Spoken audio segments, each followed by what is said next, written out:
Hello, fellow comic book lovers, collectors, and aficionados. Vin Crew here with his weekly BICH, his back issue comic haul. And before we get on with the good stuff, just want to thank everybody for putting up with all the video submissions that I've been putting up. Boy, there's just been a lot of contests, which is great because it's just showing how much the community is growing and how many people are taking advantage of YouTube these days, and showing how I just can't believe there's that many comic book lovers out here. This is awesome. But yeah, I think I did like 7 contests in like the last couple 2.5 weeks. But so thank you for doing that. I think I am caught up pretty much. So, but anyways, let's get on. As usual, let's start with the obligatory movie, TV, hot information in the industry kind of a thing. And once again, I want to preface, I am not a speculator. I'm not a seller. I'm not a guru in the industry. I am just a person that loves to read different websites out there and glean information out there and just pass it along to everyone else. You guys can do with it what you want. So let's get it going here. I got a lot of stuff to do. So anybody been watching the Constantine stuff? They know that this gentleman here is going to make his appearance. The Spectre is going to make his appearance apparently in the TV show. At least that's what the chatter is.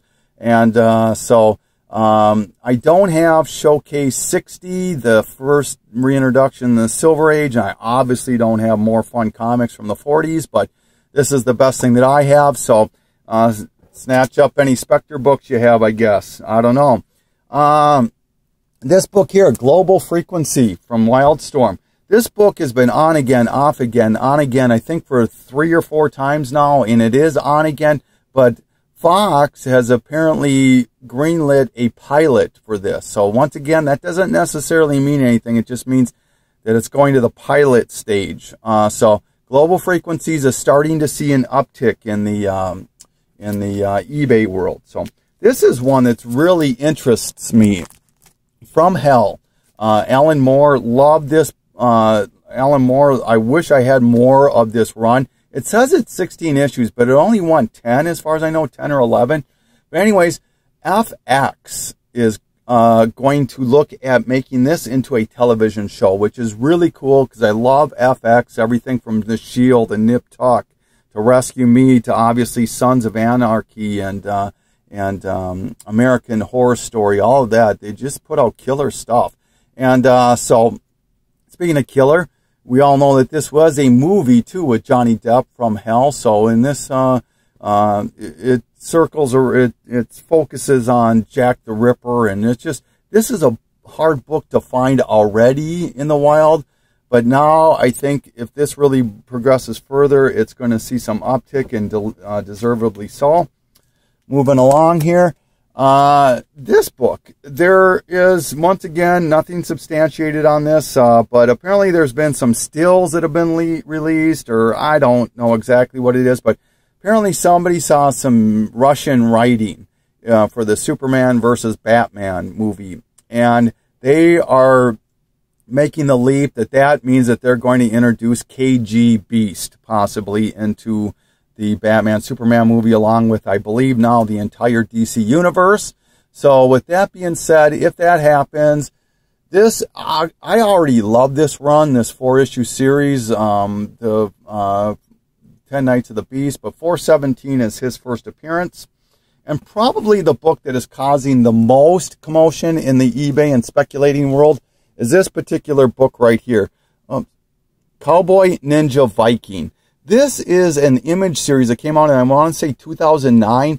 Had a relatively low print run of about 8,000. And it's a golden size book, maybe even a little larger than that. But this has been picked up for a movie. And as a Chris Pratt, the person that played Star-Lord on Guardians of the Galaxy, is been cast to play the lead role of this. So right now, this book is selling anywhere from $40 to $100 on eBay. Thankfully, I have a friend who has a copy for me. I just have to go and get it. Hopefully, I'll have it for the next BICH, but we'll go from there. So moving on to some interesting scuttlebutt for comics other than movies and television. People, there's been rumors, and more than rumors, it's supposed to happen that the Joker is supposed to come back in Batman 37. However, there's talk that the Joker has been around for the whole time, but as a different person in the DC universe, and that was Eric Border, who made his appearance in Annual #2. They believe that that's him just using muscle relaxers and makeup and that sort of a thing, kind of something the Joker would do, I guess. But he's been around. He's been taunting Joker's daughter and other people throughout. So they're speculating that that was who the Joker has been, Eric Border, and that he made his first appearance in that. So yeah, we'll see. This book has been slowly. I read this on Comic Scalper or Comics Heating Up. This book here in the last few weeks has been garnering right around $50 for this issue. I cannot substantiate that, but I'm going to believe this person for now. And that is the Micronauts #8, which we all know is the first appearance of Captain Universe. So this should make John, Peter Parker, which I know you're going by Logan, something different now, but I know you're a big Micronauts fan, so that might make you happy if you watch my stuff. This book I read on, oh my God, it's a Google Plus site, and it was really interesting. They said that this book here has been starting to get some traction in eBay and mycomicshop.com. And this is Moon Knight #57, and it's been hot they think for a few reasons. One, it's the end of the series of the Mark Spector, so the print runs were rather low. It was Stephen Platt doing Moon Knight, and Stephen Platt even better doing Spider-Man. But most importantly, it was an Infinity Crusade crossover, and they are purporting or reporting that this is the lowest print run of all of the crossover books for the Infinity Crusade. So this book is seeing some traction. So if you can find this book, I would suggest picking it up. All right, moving on. I did a trade with a fellow YouTuber, Frank Scrima. Scrima, I believe is how you pronounce his last name. And really a nice guy. Doesn't do any videos yet. I wish you would, Frank. I think you really have some killer books and would love to see some of them. So these are the books that I got from him. The first one was Brave and the Bold. This is the DC special from 1978. This series was mostly reprints, but I really love this series. And this particular issue has been eluding me for some reason, but this book is very appropriate for something I'm going to touch on in a few minutes here. But thank you for that, Frank. I appreciate it. Kung Fu Fighter #6 is the second appearance of Lady Shiva. And then this was the book I've been wanting for a while. This is Mr. Miracle #4, and I know Don, the comic book junkie, can agree with how much I've been wanting this book lately. This is the first introduction of Big Barda, who is kind of obviously a mainstay with Mr. Miracle becomes his wife. She becomes his wife, and love the whole fourth world kind of stuff. So thank you so much, Frank. I really, really appreciate that. Now, before we get into the bitch itself, I wanted to try something different. I read this site. It's called CBD, and part of their thing is they have this undervalued section, and they have like 200 and some books that they've highlighted and spoken about why they think they're undervalued. So I kind of thought maybe I would do something like that. Gives me a reason to show off some of the books in my collection that I haven't showed off before. It might give you some insight, probably won't, but once again, I'm not an historian. I'm not an expert on comics. I'm just somebody who loves to read comics, loves to read the history of them, that sort of a thing. So let me know what you think. I'm going to start it and end the bitch with one. So the first one I'm going to do is this book right here. It's Brave and the Bold, 79. Came out in 1968. Reason I think this is undervalued is for several reasons. First being is that in 1968, Batman was really campy, I guess, for lack of a better word, because of the success of the TV show. He was cracking jokes, always never out at night, just going through doors, you know, just really campy, kind of kiddie kind of stuff. But DC and Batman was selling quite well. So there was an artist who wanted to bring Batman back to his darker, grittier side, and he kept coming up to the editor and asking if he could work on Batman or Detective, bring him a little bit more gritty. And the editor kept refusing it because, I mean, why kill a cash cow when you don't have to? So he kept needling them and needling them. And finally, the editor gave this artist a chance on this particular series, Brave and the Bold, first issue 79. This artist is Neil Adams. First cracks at Batman, brings him not full gritty, not just a couple little things. He had him at night, no jokes, had him going through windows instead of doors, you know, more Batman kind of night kind of a thing. And so in a couple, 3 issues, the letter pages of Brave and the Bold were stating that this is the real Batman. The stuff in Batman and Detective is not real. And the editor actually cornered Neil Adams and said, what is the deal with this? And Neil just kind of smirked on his face, and lo and behold, he took over on Batman and Detective, and the rest is history. So another important thing about this is that this is the first time Deadman appears outside of Strange Adventures, and it's his 10th appearance overall. So really a good book to have in your collection as far as I'm concerned. So now moving on to the BICH itself. Did 2 transactions this week for about 50 bucks. This first group of books, I paid a total of, well, 65 plus tax. So maybe you can tell me how you think I did. This is Shadow Man 16 out of the second series of Acclaim. The reason I liked it, it just caught my attention. I like this goofy, odd stuff. This is the retailer review copy. What makes this even more interesting is that this is got a little punch right there. And it even tells the store owners to punch this and hang it in their stores for people to look at. This one, thankfully, does not have it. So, all right. Picked up Tomb Raider 1/2. I love my 1/2s, and I'm always working on that. That actually is a double, so if anybody's interested. Swamp Thing 23 out of the first series. Firestorm 34. This is the first appearance of Louise Lincoln as the second Killer Frost. So, a key book for Firestorm people or Killer Frost lovers. Flash 338, the first appearance of Big Sur. Action Comics 485. This is a classic Neil Adams cover, but what's more important, or not more, but as important, is that this is a Whitman variant, so I jumped all over it.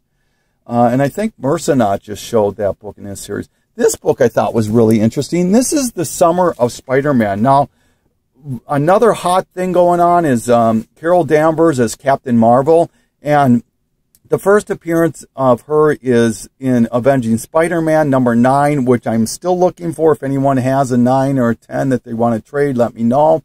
However, this book came out a couple months before that, and this is the first appearance of Carol Danvers as Captain Marvel. It even states that. So, where does it say that? Introducing the new Captain Marvel right on the bottom there. So, very interesting. So, this is Daredevil 33.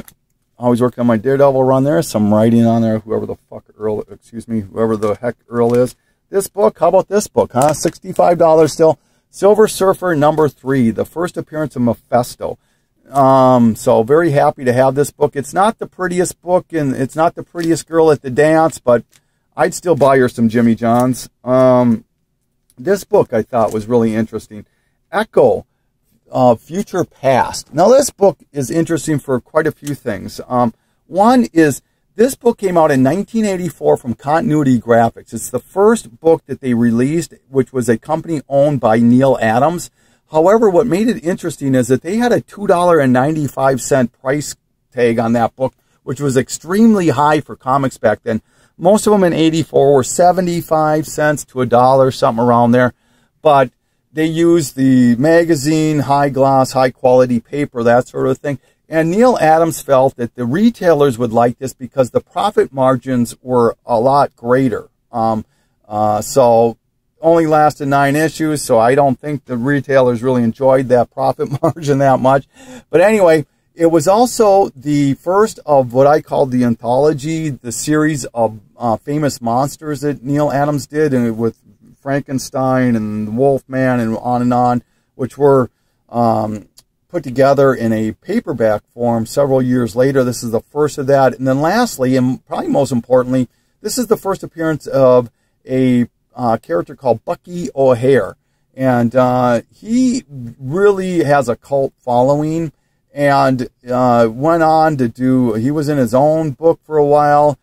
He had his own video game, and that video game, I read, one of them sold recently for $80 on eBay. Holy cow, I think that's good. I don't know, I'm not a gamer at all, but, and they are also in talks of a CGC movie, live movie of that particular character. So I would throw this one on your radar.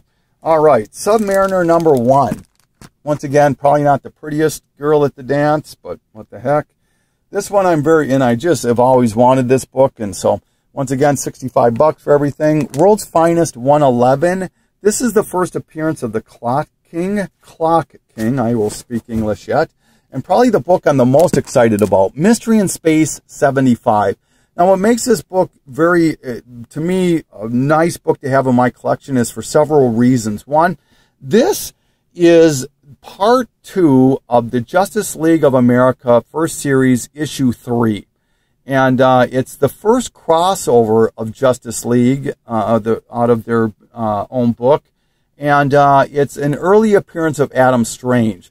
So if you put all those factors in, I mean, if you think about what Justice League of America issue 3 goes for, and you really need to have this book to finish that particular storyline, if you're a Justice League fan, you know what I'm talking about. So very, very, very happy to have that book. So 65 bucks plus tax for that little group of books. Thought I did pretty well.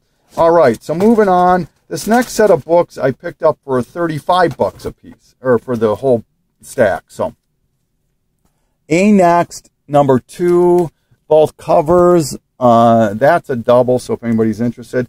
Number 10, this is the first cover appearance of Cassandra Lang, so kind of happy to have that. This was a series that I was working on, and I was missing issues 2 and 3, and he had the 1 in 25 variants, so I picked those up. Avenging Spider-Man, this is the Ed McGuinness 1 in 25 variant to number 2, and the Humberto Ramos Spider-Man 50th anniversary to number 3. So there you go, hippie. Right.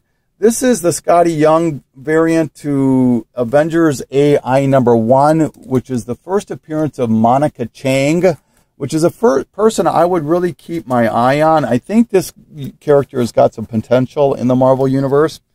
Picked up the Joe Quesada 1 in 50 Fantastic Four 600. Beautiful cover on that. Picked up Gambit 17 and 18. The reason being is that this has got Bullseye, Gambit, and Deadpool. That's an awesome trio right there. So, and they're just cool covers, and just low print run on this run too, because yeah, but on and on. So X-Force number 1 with the Deadpool card. What the heck, it's in there. Deadpool card. X-Force number 2 and Batman 0. This is a double. I thought I had this one, didn't have it, but it turns out that I did. Batman 18, the Andy Kubert variant. Love that cover on that. And then this one I was pretty happy to have. This is Batman and Robin 19. This is the reintroduction to the new 52 of Carrie Kelly. So pretty cool about that. Flash 202. Harley Quinn number 2. Number 3. Number 4. Number 5. Number 16. Picked up some Fathoms. Let me get this out of the way here.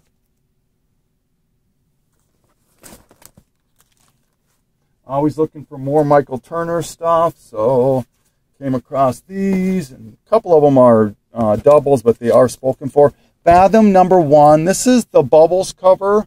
This is the Killian cover, and this is the Dolphin cover of issue number 1 of Fathom by Michael Turner. Just beautiful covers on those. Love that. And then this one I was very happy to have. This is Michael Turner cover again, Fathom Half. There's a few halves that are worth some money. This being one of them. If you look on my comic shop and eBay, it's about a $10 to $15 book. Picked up Lionheart, the DF red foil variant. Walking Dead 109 and 128. Free Comic Book Day Star Wars. And lastly, the book that excited me the most for $35 for all of this, Amazing Spider-Man 298. First McFarlane on Spider-Man. So for 35 bucks, I think I did pretty gosh darn good there. All right, so like I said, I'm going to end this bitch with my second undervalued book, and that would be this book right here. It's Thor 146. And the reason I think that this is undervalued or overlooked is that this is a first part of a 5-issue arc that runs through 150 of Thor. And as far as the Thor story, it's kind of secondary as the value goes, but it does introduce a character that I kind of like. It's part of one of my more favorite supervillain teams, the Wrecking Crew. And this introduces the Wrecker in 148. But what's more important is also this is a Kirby and Lee collaboration.